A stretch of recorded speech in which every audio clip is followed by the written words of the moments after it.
Today, we're going deep. We're going to break down a truly harrowing psychological collapse.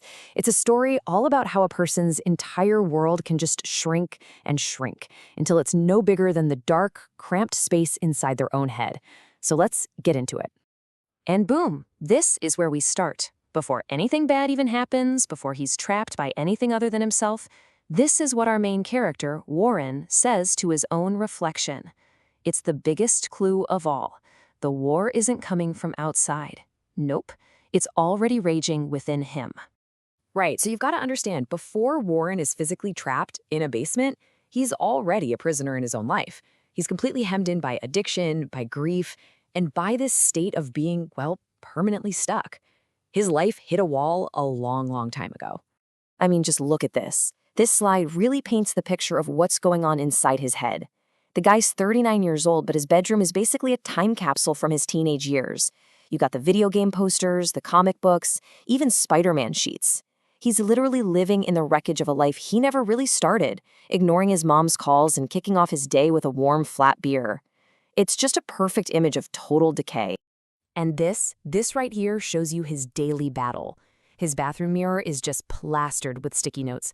It's this chaotic mess of all his failed attempts to just function. You've got these desperate notes about basic adulting, pay bills, find job. Then you have the grim self-care stuff like take your pills and shower.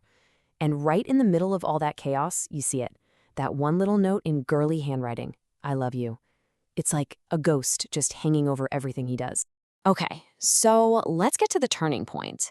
This is where Warren's internal prison is about to become a very real, very terrifying physical one. The world on the outside is about to crumble and perfectly match the wreckage on the inside. And it all just snowballs, It's this cascade of bad decisions that are all fueled by his own frustration.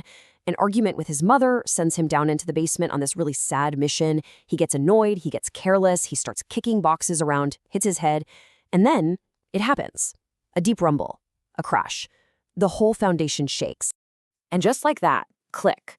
The lock on his mental prison becomes a physical one.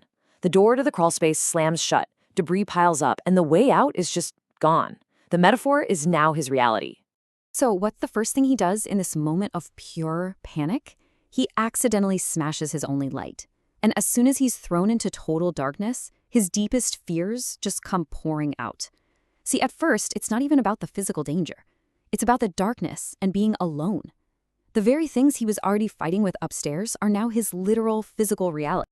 So now, he's trapped in the dark, and he's not just alone with his thoughts anymore. Oh no, he's alone with his ghosts.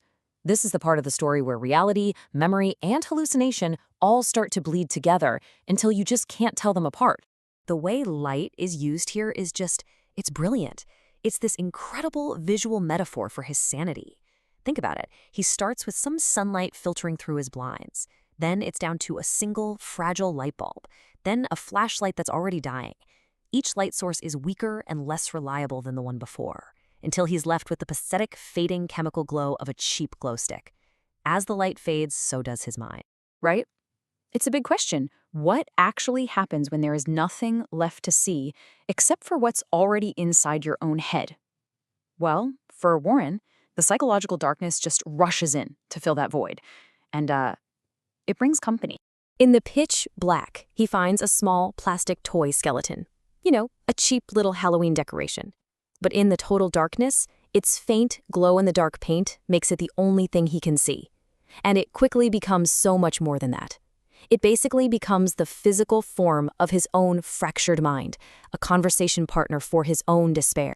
And then, the final snap. The skeleton talks. It's not some scary monster voice. It's just a voice. It's the logical, detached, and deeply cynical part of his own brain. And now it has a form. This is the exact moment he completely gives in to the delusion. So just when it feels like things can't possibly get any worse, the story delivers its most brutal twist yet.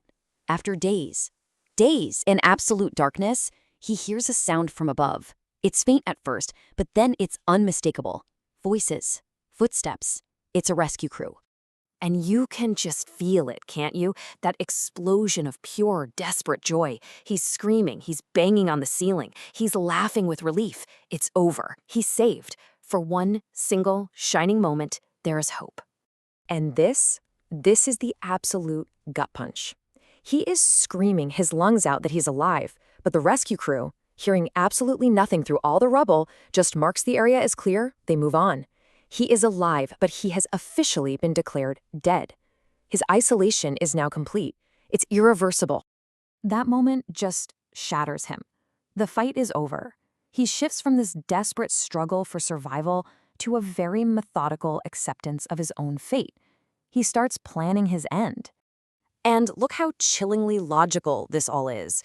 He accepts that no one is coming. He talks it over with his other self, the skeleton, who reframes the whole situation. It's not a loss, it's a game you can choose to stop playing. So his focus shifts from debating whether to live to a very practical list of how to die. He writes a final note. And this line, this is his whole thesis. In a situation where he has lost every bit of control, he reclaims one final dark piece of it. He can't choose to live, so he will choose how he dies. It's this grim statement of ownership over his own destiny. And this just shows you his mindset perfectly. He analyzes his options with this detached clarity, almost like he's solving a puzzle. He weighs the pros and cons of each method with this dark, pragmatic sense of humor. He's not panicking anymore. He's just executing a plan. He doesn't choose a violent end. Instead, he orchestrates a kind of last supper. He shares his last bit of food and a bottle of booze with his only companion, the skeleton. It's a final act of quiet, deliberate resignation, a choice to simply stop. And that's really the question this story leaves us wrestling with. I mean, Warren was trapped long before any building fell on him. For him, being rescued might have just meant going back to a different kind of prison. It really forces you to ask, when you're faced with absolute despair, when the will to live is just gone, is that final choice an act of surrender, or is it the very last act of control you have left?